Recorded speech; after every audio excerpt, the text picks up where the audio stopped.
बहुत कमाल की किचन टिप्स जो आपकी कुकिंग को परफेक्ट बना देंगी। किसी भी मसालेदार सब्ज़ी की ग्रेवी का जायका बढ़ाने के लिए प्याज को फ्राई करते वक्त उसमें आधी छोटी चम्मच चीनी मिला लेने से इससे चीनी कैरामलाइज होकर ग्रेवी को अच्छा कलर देगी और इसका जायका भी बढ़ जाएगा। पूरियां बेलने के बाद इसे 10 मिनट के लिए फ्रिज में रख दें और फिर इन्हें फ्राई करें। ऐसा करने से पूरियां फ्राई करते वक्त तेल कम लेंगी। सूजी का हलवा बनाते वक्त सूजी को भूनते वक्त इसमें आधा चम्मच बेसन डाल दें। इससे हलवे का कलर भी बहुत अच्छा आएगा और हलवा जायके में भी बहुत मज़े का बनेगा।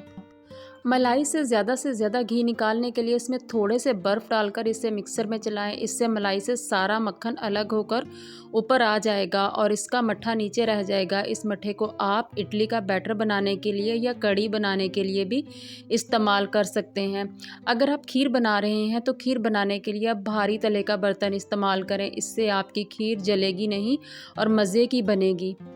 चटनी पीसने के बाद जब हम उसे कुछ देर के लिए रख देते हैं तो इसका रंग काला पड़ जाता है। फ्रिज में रखने के बाद भी चटनी काली हो जाती है और इसका जायका ख़राब हो जाता है। तो इसके लिए आप जब भी चटनी पीसें तो उसमें 1 चाय का चम्मच दही मिला दें। इससे चटनी का रंग भी वैसा ही बना रहेगा और इसका जायका और कलर भी ख़राब नहीं होगा। आलू के फ्राइज़ बनाने के लिए पहले आलू को काट कर इसे 2 मिनट के लिए गर्म पानी में बॉईल कर लें और फिर इस पानी को छान लें और एक बार ठंडा पानी गुजार लें। फिर किसी सूती कपड़े पर या टिश्यू पेपर पर फैलाकर आलू का सारा पानी ड्राई होने दें। फिर इसे कॉर्नफ्लोर में या मैदे में डस्ट या कोट करके किसी एक एयर टाइट डिब्बे में या जिप लॉक बैग में बंद करके फ्रिज में रखें। और फिर जब आप फ्रेंच फ्राइज़ करेंगे तो ये आपके फ्राइज़ बहुत ही क्रिस्पी और मज़े के बनेंगे। तंदूरी रोटी या चपाती को नरम बनाने के लिए आटा गूंथते वक्त आटे में थोड़ी सी दही शामिल कर दें। जैसे कि 2 कप आटे में 1 चाय का चम्मच दही। फिर इससे आटा तैयार करने के बाद गुनगुना पानी इस्तेमाल करके ही आटा गूंदें। इससे आपकी रोटी काफ़ी देर तक नरम और मुलायम रहेगी। अगर आप घर पर कोई मीठी डिश या रेसिपी बना रहे हैं तो उसमें चुटकी भर नमक डालकर मिला दें। इससे इसका जायका और अच्छा आएगा। साग बनाते वक्त जब आप साग को 2 या 3 बॉयल आ जाएं तो उसका पहला सारा पानी निकाल दें और दोबारा से पानी गर्म करके साग में डालें और साग को पकाएं।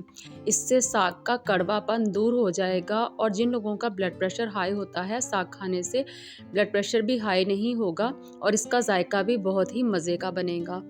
अगर आप चाहते हैं कि आपकी रोटी या चपाती कई दिन तक नरम रहे या आप इसे सफ़र में ले जाना चाहते हैं तो इस रोटी का आटा गूंथते वक्त आप इसमें नमक के साथ थोड़ा सा कुकिंग ऑयल डालकर आटा तैयार करें। फिर आप उससे रोटी बनाएं तो इस तरह से पकी हुई रोटी कई दिन तक नरम और मुलायम रहेगी। चावल दम पर लगाते वक्त अगर आपको ऐसा लगे कि चावल में कुछ पानी ज़्यादा है तो चावल की आखिरी तह में आप दम लगाते वक्त 2 स्लाइस ब्रेड के चावल के ऊपर रख दें। फिर चावल को दम पे रखें। इससे आपके चावल खिले खिले बनेंगे क्योंकि ब्रेड पानी को अपने अंदर सोख कर लेगी। पनीर को लंबे अरसे तक फ्रेश और नरम रखने के लिए इसे मलमल के कपड़े को पानी में भिगोकर अच्छी तरह से निचोड़ लें और इस कपड़े में लपेट कर रखें। इससे पनीर काफ़ी दिन के लिए फ्रेश रहेगा।